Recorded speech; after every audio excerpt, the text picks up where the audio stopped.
Merci, Monsieur Krabal, pour le groupe RDP.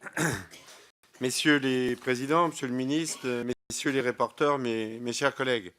Donc, on examine aujourd'hui le crédit de la mission administration générale et territoriale de l'État. Le budget alloué à cette mission est plutôt positif. Les crédits sont en augmentation d'environ 300 millions d'euros par rapport à 2016, que ce soit d'autorisation d'engagement ou en crédit de paiement, pour revenir à peu près au montant alloué en 2015. De même, la ventilation des crédits entre les missions partenaires nous montre un report de crédit d'environ 525 millions d'euros, alors qu'il était de 484 millions en 2016. Cette mission comporte plusieurs volets, dans le programme 307, administration territoriale, ayant pour objectif de garantir la présence de l'État sur l'ensemble du territoire de la République et la mise en œuvre des politiques publiques nationales au niveau local par les crédits alloués aux préfectures, en souhaitant que ça puisse demeurer le plus longtemps possible. Ce budget porte aussi création d'une nouvelle action, Fonds interministériel de prévention de la délinquance, pour un montant de 4,4 millions d'euros, créé au titre du GIP, déradicalisation et citoyenneté au sein du programme 216, conduite et pilotage des politiques de l'intérieur, nouvelle action que nous soutenons et qui explique l'augmentation des plafonds de cette action. Je tiens à saluer, Monsieur le ministre, le travail qui est fait par les préfectures dans le domaine de la déradicalisation en direction de tous les publics qui sont vraiment des expressions de grandes compétences. Par ailleurs, l'action réglementation générale garantie de l'identité de la nationalité et les délivrances des titres est en augmentation de quelques 35 millions afin d'accompagner les préfectures et sous-préfectures. Un autre objectif est posé pour les préfectures et sous-préfectures, délivrer des titres dans les délais plus rapides afin d'arriver à 90% des passeports biométriques, mais à disposition dans un délai de 15 jours. Et à ce titre, il faut aussi saluer le partenariat avec les communes, les collectivités, et 95% de permis de conduire délivrés dans un délai de 19 jours, ce qui est un réel progrès. Enfin, le programme 232, vie politique, culturelle et associative, est celui disposant de la plus grande augmentation. Mais je veux insister surtout sur les 210 millions d'augmentation par rapport au crédit concernant l'organisation des élections. Je dirais à mon ami Molac, bien sûr présidentielles, législatives en 2017, mais aussi des sénatoriales. Et bien évidemment, il y a la Corse, mais n'oublions pas les élections territoriales de Saint-Martin, Saint-Barthélemy, Saint-Pierre-et-Miquelon et Wallis et Futuna. Ainsi, je reviendrai plus précisément sur la question de la propagande électorale, qui a été largement développée, qui se monte à 53,3 millions d'euros en autorisation d'engagement, en crédit de paiement, soit 31% de crédit de fonctionnement. Et donc, comme je l'ai exprimé pendant 3 ans, et ça fera également la 3e fois en 4 ans, non seulement ma crainte, mais notre opposition totale à la dématérialisation par rapport à la propagande électorale prévue à l'article 52 du PLF.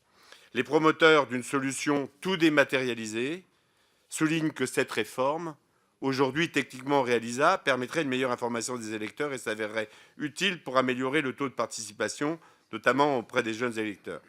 Permettez-nous d'en douter, et vous pourriez ne pas prendre en compte ce que vous dire, mais des sociologues comme Cécile Braconnier et Jean-Yves Dormalen, qui étudient ce phénomène de l'abstention, montrent que ce sont d'abord les catégories de la population les plus fragiles, jeunes, chômeurs, précaires et peu diplômés, qui s'abstiennent. Donc, par rapport à cela, je pense que ce projet, Monsieur le ministre, ne va pas dans le bon sens, et vous exprimiez un satisfecit par rapport à Notre-Dame-des-Landes. Moi, je voudrais que nous regardions le bilan qui est vraiment contrasté de l'expérimentation de la e-propagande des supports électoraux menés en 2015, et vous l'avez dit, dans 5 départements, entre le 9 et le 29 mars. Il confirme la faible appétence des publics pour cette pratique. Le site Internet en question a reçu 48 000 de visites pour un total de 343 621 documents, professés fois bulletin de vote consultés. En équivalent de visite unique, ce sont donc 1,92% des électeurs inscrits qui ont visité ce site, comme cela est décrit dans l'avis de notre collègue Sergio Coronado sur le PLF 2016. Comparativement, selon l'enquête réalisée par l'Institut Mediaprism en décembre 2013, les courriers contenant la propagande électorale bénéficient d'une excellente mémorisation, puisque 86% des personnes interrogées disent s'en souvenir.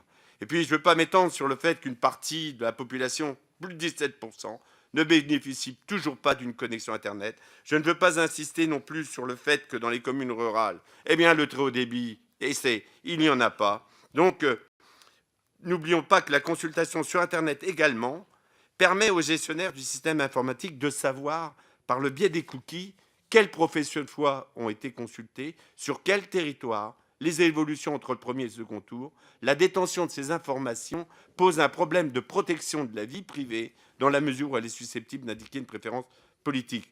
Enfin, sans rappeler ici les fausses allégations concernant l'environnement que vous connaissez tous, permettez-moi de vous demander le coût d'une telle mesure à long terme. J'en termine, Monsieur le Président. Nous disposons d'aucune étude d'impact sur le rapport bénéfice-coût de cette dématérialisation. Alors on nous dit 215 millions d'euros d'économie. Mais d'où vient-elle? Sur quoi repose-t-elle? Et on voudrait ajouter, Monsieur le Ministre, et ce n'est pas le moindre, la démocratie, si elle a un prix, elle n'a pas de coût. Parce que derrière tout ça, eh bien, c'est la participation. Et ces 215 millions ne sont rien par rapport au fait que la démocratie est aujourd'hui menacée. Et n'oublions là, pas là encore, comme le disait Jean de La Fontaine, dans sa fable Renard et le bouc, qu'en toute chose, il faut considérer la fin. Bien, nous passons, chers collègues,